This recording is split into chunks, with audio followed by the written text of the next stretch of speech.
Anyways, I just want to let you know, don't worry about the notes. They're ridiculous, of course. Of course.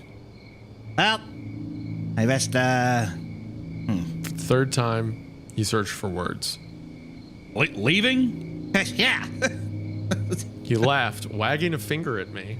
I must say, you're really good with words. He should. I found this guy so quick. I feel so comfortable. Yeah. I feel so comfortable finding this guy. Hunter doing an interview years later about the creepcast reading. Yeah, exactly. The man in my basement. Yeah, I really feel like I caught my stride when it came to the man in the basement. I think that's where I really found my voice, as it were. You're wearing like a beret, kind of off the side of your head. and the tightest turtleneck. All the fat pushing up my cheeks. I'm just like, I just think that's when I really realized that I was more of a performer than I was a content creator, as it were.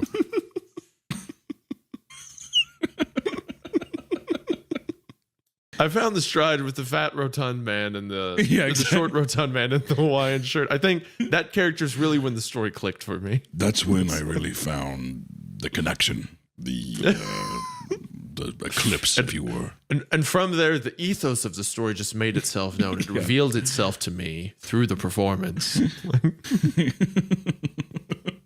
I ain't talking about the fucking canoes, man. Jerry screams, spit flying everywhere. Dad wiped away a few flecks that landed on his beard. Gross. Look, Jerry, I think you're a little too stoned to be talking business. Where's Cheryl? Cheryl's... Jerry drifted off before collapsing to his knees, sobbing.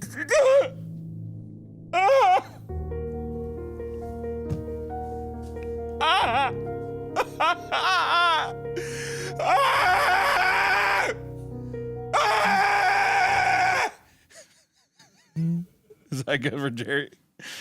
Okay. Gone, man. Cheryl's gone. He managed to get out. Dale? Sean had walked up near our car, eyes wide with concern. Dad held his hand up, warding Sean back. He knelt down next to Jerry, speaking quietly near the crying man's ear. Jerry kept sobbing, but after a minute or two started nodding his head, wiping the back of his hand across his eyes. Dad stood and clapped him on the shoulder and helped him to his feet. We'll get the trailer loaded with our gear.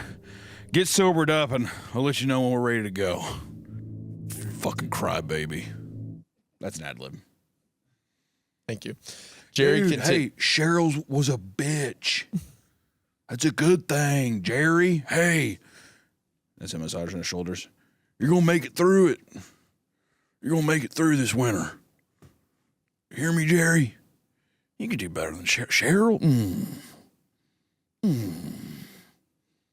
There you go. You're tight. A lot of tension. Stress. Ooh, stress. God damn. You got to start stretching. Dave looked at us with a sinister gleam in his eyes. Nice. He crouched down to get a closer look at our legs. You have a birthmark. He became Spanish between those lines. See. He said as he poked the side of my right ankle. You want to cover it? No, it's fine. I responded, not seeing the danger in such a small mark being visible. He set his camera on the tripod and beckoned us over to the couch, where he handed us a pair of black thongs. Hey, put this on. I did as directed. Ren, why are they so cool with this? I did as directed. Ren begrudgingly followed. As a silent command, he handed us hot pink stilettos. All right, let's get started. For now, just do what feels natural. With no other direction, I crossed my legs. Blinding flashes of light erupted in the already bright room. Metallic clicks filled my ears as Dave took the photos. Ooh, nice. As I tried a few other positions, I noticed Ren wasn't moving. I thought she just wasn't sure how to pose. Just do what I do. I said, trying to be encouraging. Right, because you're such an expert. With a sigh, I lay on my back and raised my legs so they were completely vertical, prompting Ren to do the same. Hold that. Do not move a fucking millimeter. He said as the camera shutters sank. Finally, an hour had passed. Howard came back and gave us our payment in cash as promised. Same time tomorrow? You're such a square, Paul.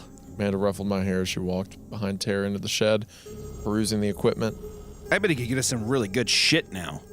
She turned back to me with a malicious grin. Think you'd help me find a life jacket that will fit over my girls?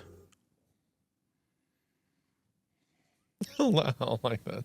I don't like that phrasing around that. Maybe don't. This is like a teenager. Maybe don't call them your girls. I'm just reading what's on the paper. Yeah, I know. I'm not scolding you for the language. Well, you're looking at me. Okay, where you want Harry? I don't think they should call him with the. That's better. She arched her back, causing her chest to stick out provocatively. Tara rolled her eyes and gently shoved Amanda. You're ridiculous. Don't tease him. I don't like the energy being created right now. She turned to me, seeing my eyes practically bugging out of their sockets. And you're a pig. Hey! Ooh, Polly's got a girlfriend. Isn't Dennis like 8? Yeah. Oh, is he? I thought that was the dad's name. Oh, wait, was the Dennis is the Did- younger brother. Oh. Yeah, it's the dads are Dale and Sean. Dale. Dale, yeah. Dennis is the younger brother. Ooh, Polly's got a girlfriend. Dennis crooned from the doorway. Shut up, Dennis. Sorry, Paul. You're cute, but you're not my type. I like men older. Now your dad, on the other hand, if he weren't gay. Oh my God! Tara shrieked. Grabbing a life jacket and paddle at random and storming back out of the equipment shed. I can't believe I invited you on this trip. You need me, honey. Amanda better fucking die. I Amanda just want to needs- say, I can't do if this. she does not drown her, I'm going to be so upset. Amanda called after her. Without any source of estrogen on this trip, you'll die. I hear it's a war crime making him read these lines. It's wrong. This is how we close the day. She chuckled, turning back to me. Seriously, though, can you help me find a good life jacket, bitch? No. Ad-lib that one. That fits the character. That ad-lib stuff, yeah. That fit the character. His blank face shifting to a portrait of pure terror. He was mirroring my inner emotion. My heart beat faster, thumping against the rock with every bump, my vision fading as all the blood in my body drained downward until I was about to pass out. I welcomed it, and then everything went dark. Paul grimaced regretfully. When I came to, I wasn't stuck between the rocks anymore. I was biking. Green bicycle, riding a green bike down the side of a highway at night. And I wasn't myself. It was somebody else. He paused, looked over at me. Tried to maintain a neutral expression, but it was hard considering how crazy this story was getting. It's crazy, I know, but I was trapped behind somebody else's face. Almost like it was a mask. I could even feel their thoughts, like the memories. Then everything went dark again. I appear behind the eyes of somebody else now. Some guy wandering around a shopping mall at night, and some washed-up stranger filled with bitter self-hatred. I could still feel his sadness sometimes, his regret, in the darkness. And this kept happening again and again and again in a clusterfuck of random visions seemingly connected, but always looking out through other people's eyes. Some familiar, most strangers, past, present, future. I mean, I saw things. Incomprehensible contradictions. It could have been 5 minutes, but it felt like an eternity. Like I lived multiple lifetimes. Like this was always my existence and always would be. It's hard to explain how terrifying it was. Maybe because it doesn't make any sense. Paul rubbed his jaw, thinking. Everything before my life with Holly. Fishing on a summer weekend, playing with my kids. It was all nothing but a thin sheet that might be ripped away at any second. Paul shifted his weight. I can't explain why, but that strange message was so clear. Like my entire life had been a dream, and I'd just woken up in the real world. A world where I didn't exist. There wasn't a shred of doubt in my mind. Then I woke up in an ambulance, back in my own head, hysterical, screaming and wailing about the man tucked between the rocks like a spider, ranting and raving about visions. Holly, the paramedics were doing everything they could to calm me down, to keep me from hurting myself, and finally, they ended up sedating me. I dozed off into the hospital. Concussion, minor cuts, bruises, all that for that. Doctor told me it's common for concussed people to hallucinate, especially if considering the lack of oxygen and being upside down for such a long time. He told me about a fellow who almost drowned once, thought he saw an Easter bunny in the water. I've always been scientifically minded, so, that made sense to me. Brains play weird tricks.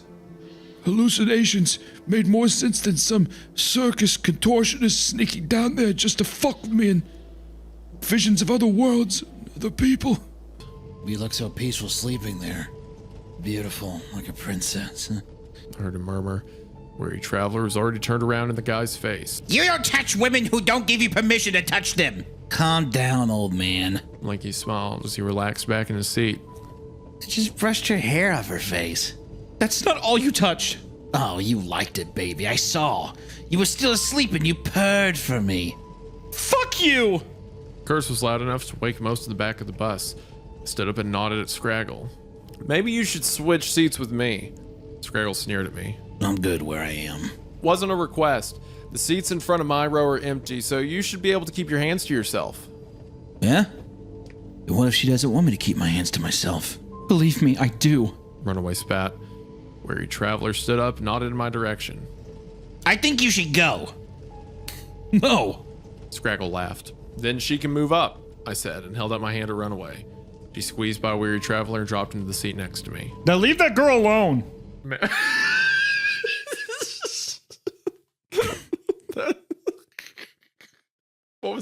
Can you do that voice again? Now leave that girl alone. Kind of like Kermit, kind of. Suddenly, I looked to my left, and Kermit the Frog of Muppets fame is sitting in the seat next to Lanky. You let her go. Stop touching her. Ah! Yeah. Just Kermit standing up for women's rights. No means no, buddy. Hey. Kermit would, dude. He's a G.